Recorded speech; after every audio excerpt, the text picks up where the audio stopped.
O Brasil registrou o menor número de nascimentos desde 1976.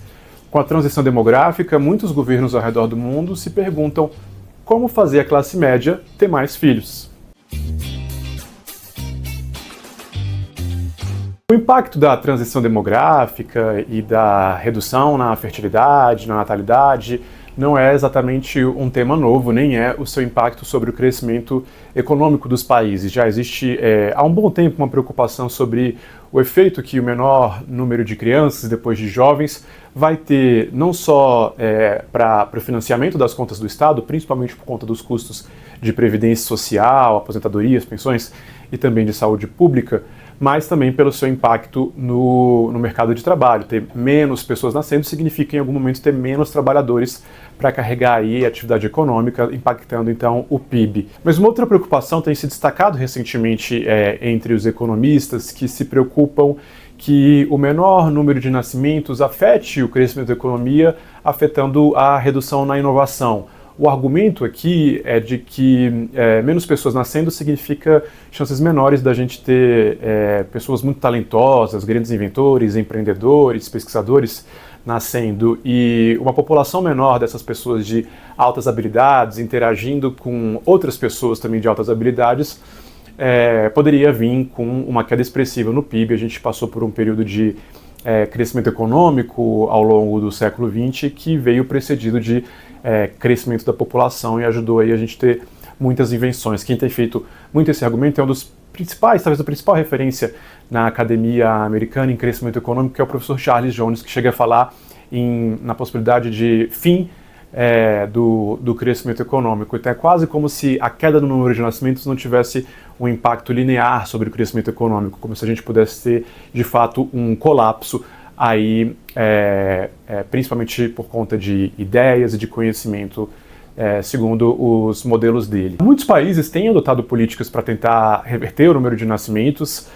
O caso talvez mais polêmico e emblemático seja o da Hungria, em que o líder Viktor Orbán tem uma política que é criticada porque, para algumas pessoas, ele está direcionando os recursos do governo, cerca de 5% do PIB, para um tipo específico de família e não para lares indesejáveis. Em vez de transferências de renda, ele tem proposto empréstimos. Isso você exclui a parcela mais pobre da população que não tem renda estável ou que não tem emprego, só que são empréstimos que no fim das contas podem ser perdoados. Com o nascimento de um filho, o casal já tem os juros do empréstimo perdoados. Se forem 3 filhos, naquele casal que recebeu o empréstimo, de cerca de R$100 mil, o empréstimo é totalmente perdoado. Mais recentemente, a Hungria adotou, em 2025, a isenção do imposto de renda para mães até 30 anos, e se a mãe tiver 3 ou mais filhos, ela é isenta para o resto da vida do imposto de renda. Então, se a gente fosse copiar as políticas da Hungria aqui, a gente está falando de ter alguma política de crédito para casais. No caso da Hungria, a política é apenas para casais heterossexuais, então a gente estaria falando de uma política de dar algum tipo de crédito via banco público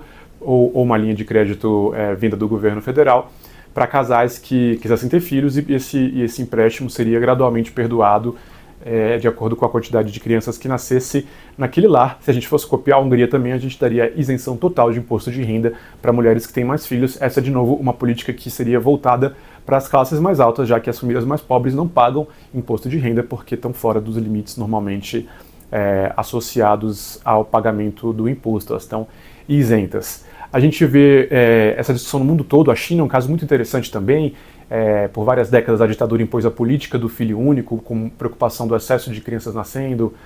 Tinha uma preocupação naquele momento com o combate à pobreza, mas agora a China não só relaxou recentemente a política do filho único por uma política de 2 filhos, mas mais recentemente também foi implementada uma política de 3 filhos. A China está discutindo creches, incentivos fiscais e outras políticas nesse sentido. Recentemente a gente vê nos Estados Unidos, em particular a direita americana, tratando bastante desse tema. O Elon Musk já falou no próprio X, Twitter, que ele se preocupa com o colapso da civilização. Ele já teria falado também que ele gostaria de ter mais crianças nascendo nos lares, filhas de pessoas inteligentes. O presidente Trump já prometeu ajudar com fertilização in vitro. Esses governos não querem necessariamente só aumentar o número de nascimentos, mas eles querem aumentar o número de nascimentos nas famílias que têm maior capacidade de cuidado para não perpetuar a pobreza. Então, por isso essa discussão de classe média e instrumentos, não transferências de renda, mas isenção de imposto ou crédito para essas famílias. Então, uma ideia bastante polêmica pelas conotações que pode ter de preconceito, de racismo, de xenofobia nesses países e que teria essa conotação aqui também no Brasil. No Brasil, recentemente, um estudo do Banco Central encontrou um resultado bem interessante de que um dos principais motivos para a ausência de filhos nas famílias é a falta simplesmente de moradia. Políticas de loterias associadas à política habitacional teriam mostrado que as pessoas que recebem a possibilidade de ter algum tipo de moradia subsidiada acabam tendo 30% mais chances de ter filhos do que as pessoas que não foram contempladas, enquanto nos Estados Unidos a pesquisadora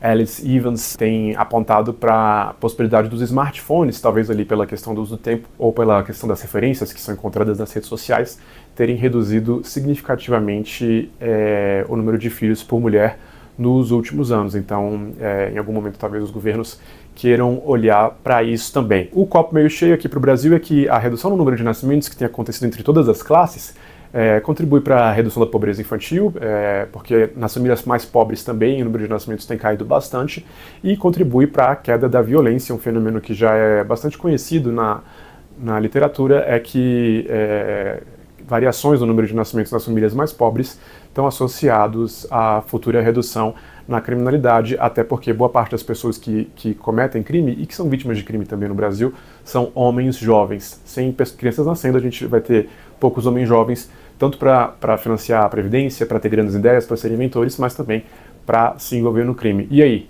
Você acha que os governos devem se envolver nessa discussão do número de filhos, ou essa é uma questão cultural que deve estar fora do alcance dos governos? Na Rússia, o presidente Putin chegou recentemente a restringir o que ele considera na internet, nos filmes, nas séries, o que ele considera um estilo de vida sem filhos, uma restrição que está valendo também para a publicidade e que vem depois de alguns anos em que o governo já teria criminalizado a propaganda LGBT. Então, o governo russo vê aí a questão não só pelos modos econômicos, mas também em termos culturais. Será que o governo brasileiro tem que tentar entrar nessa questão, tentar afetar o número de nascimentos preocupado aí com crescimento econômico no futuro, o crescimento de ideias e também de força de trabalho para financiar as contas públicas e para alavancar a atividade econômica, ou não? Esse é um assunto que deve ficar fora da esfera dos governos. O que você acha?